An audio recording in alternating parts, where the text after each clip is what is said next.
My next player is Victor Wembanyama. Okay. Yeah. Let's just talk about it. Let's get this. And I think they looked at what happened last year. Wembanyama and Trey Jones are on the court together, and the Spurs are like, what was it, +7 per 100 possessions? They +5. They were awesome when they were Victor +5 when Wembanyama and Jones were on the court together, and when it was Wembanyama, Vassell, and Jones, they were +10 per 100 possessions. And I don't think they look at that and they're like, oh, that's the core. Wembanyama, Vassell, and Trey Jones, that's the core. But I do think they look at that and say, all right, well, Wembanyama played the 4 for the first 25 games of last year, and he's way better utilized as a 5, which they put him at midway through the year. And this is what happens when you have Wembanyama along with just a competent point guard who doesn't turn it over, because none of the Joneses turn it over, neither Tyus nor Trey. And Chris Paul doesn't turn it over and knows how to run an offense. And if they get off to a nice start, like their stated goal, they want to compete. They don't want to try to win 60. However, if they're like 8-19 at the start, I could see them being like, screw this. Let's go pair Victor Wembanyama with somebody fantastic and trying to get down. I don't know how you do that while still playing Wembanyama if he's as good as he potentially could be this year. If he really makes a serious leap, it might just be like when you have Giannis on your team and it's like, you can't do it. Or he might be a year away from that and he's not too good to tank with. And all of a sudden you give yourself a top 5 chance at the first pick and you land it. And now you have, the 2 of the best number 1 picks that we've had in recent years, in your organization, which would be fantastic for them. So I'm curious to see what happens with them. I mean, there are other organizations where it's like, look, there are 13 teams that are not like outwardly not trying to tank right now in the Western Conference. Yes. Some of them will be bad. Some of them will be bad.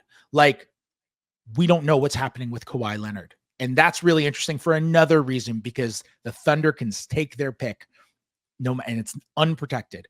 And so if that pick ends up being number 1, it's going to be like the Baron Davis trade all over when Kyrie went number 1 and the Clippers included the number 1 pick to acquire Mo Williams when they sent out Baron Davis. And it ends up being a Kyrie number 1 overall pick. I think that had the 8th best odds at number 1. They didn't protect it. And it's going to be another situation like that if that ends up going to number 1. So there are a lot of interesting storylines to follow this year in terms of how teams play this. And I think the fact that this is not whether Cooper Flagg ends up being awesome or not, it's less about what he is and more about how the pull that he is having on the league, how teams are acting because of what they believe he could be. And you see a lot of teams that I think are going to act differently than they did, say, last year when we didn't know who the number 1 pick was going to be at this time. Nobody cared last year. They wanted a top 5 pick by the end of the year, but nobody was out here trying to outwardly tank for, until maybe game 50 or 60. Right. That was when we saw some teams pull the ripcord last year. This year, I think it could happen drastically earlier, to your point.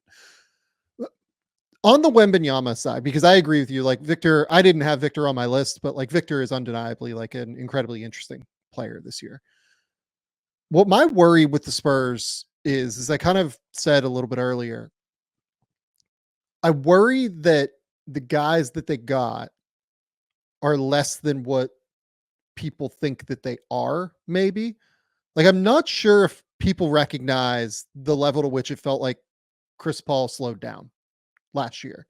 And look, I think Chris Paul is still a competent starting point guard in the NBA. I don't want to sit here and say oh yeah, he came off the bench at Golden State. He's not, he's a bench player now. I don't think he's that. I think he is a competent starting point guard, and they needed 48 minutes of competence at the point guard position, which is really what Chris Paul brings them. And I think that is a big lift for them. But I don't think Chris Paul is going to come in and be a top 15 point guard, which is what it feels like some Spurs fans are kind of expecting. Think that they just think, oh yeah, he was traded to the Warriors and it was a funky situation. He's going to go right back to being the metrics god that he was previously. And I'm not convinced that's going to be the case. Harrison Barnes could not defend last year. Point blank, he could not move last year. He can shoot that's a value add for them. They need a 4 who can knock down shots. But he's like, he is not a defensive player. And look, they have the ultimate defensive cheat code right now in Victor. And that is a huge, huge factor for them. Where when you have Victor Wembanyama at the center position and you have Sohan next to him and you have Trey Jones at the point of attack and you have, any number of other like potential defensive options that they have, you probably are going to end up right around like a top 10 defense, I would guess. They could end up, higher than that, but let's say like their ballpark is a league average defense is a baseline just because of Victor, if not slightly better than that.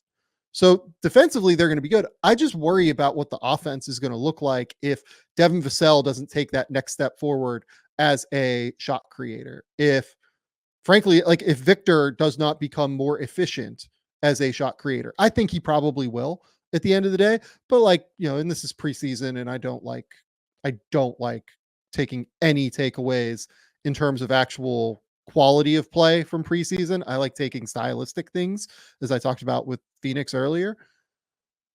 I still felt like Victor was just like kind of taking some shots where I was like, okay, like you're kind of just out there on the perimeter. You're not doing what the idea of Chris Paul to me is like, okay, we have a point guard who's going to feed him easier shots at the rim, right? That's the real hope here, is that Victor's efficiency will increase by nature of getting a better shot distribution at the basket. But if he still has to create everything, that's still going to be hard for him. And I don't know if he's quite there yet as being like the primary shot creator on an NBA team from day one of this season, right? Every season, Victor has gotten better and better and better. So he'll probably get better throughout this season too. But I just worry that, yeah, like they don't have a ton of bodies beyond like their first 7 guys. They don't have, it's just asking a lot of Chris Paul and, Harrison Barnes as a floor spacer and Jeremy Sohan to take a leap on offense. And you're trying to hit a parlay, basically. You're trying to hit a 6-tiered parlay with the Spurs is what it feels like to me, where Victor takes the big leap as a shot creator. Keldon Johnson, takes a nice size leap. Devin Vassell takes a leap into being like a true number 2 option. Chris Paul is there and plays 65 games. Harrison Barnes knocks down 39% of his threes. Some of these are more likely than others. Jeremy Sohan takes a big leap on offense, right? Some of these things are more likely than others. But that's what happens when you bet a parlay, right? Some of them are minus 150, some of them are minus 450, and you still rarely hit them at the end of the day. So that's what the Spurs feel like to me. They feel like a 16 parlay that you're trying to hit in terms of them making the playoffs, but it's not. It's possible they could, but I wouldn't say it's like overly likely at this stage. Yeah, that's fair. I mean, I'm not picking them to make the playoffs.